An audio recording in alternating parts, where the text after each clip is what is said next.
26 जानेवारी म्हणजे फक्त तिरंगा फडकवण्याचा दिवस नाही, हा तो दिवस आहे ज्या दिवशी भारताने जगासमोर सांगितलं की आता आम्ही स्वतःचं शासन स्वतःच करणार.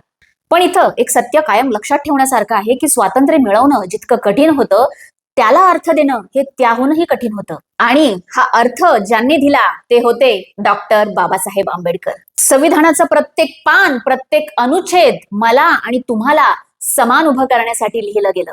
जात, धर्म, भाषा काहीही असो, भारतीय माणूस सर्वप्रथम माणूस आहे हा विचार बाबासाहेबांनी कायद्यात रूपांतरित केला.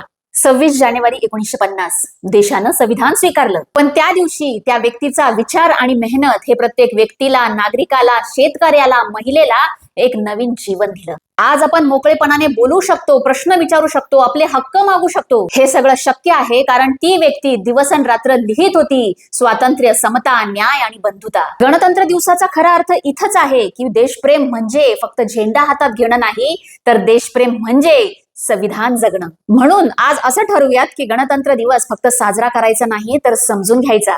केवळ अभिमान बाळगायचा नाही, तर जबाबदारीही निभवायची. प्रजासत्ताक दिनाच्या, गणतंत्र दिवसाच्या प्रत्येकाला मनपूर्वक शुभेच्छा. आणि या शुभेच्छांमध्ये एक नाव अवश्य जोडा, ते म्हणजे डॉक्टर बाबासाहेब आंबेडकर, ज्यांच्या विचारांनी हे राष्ट्र उभं आहे.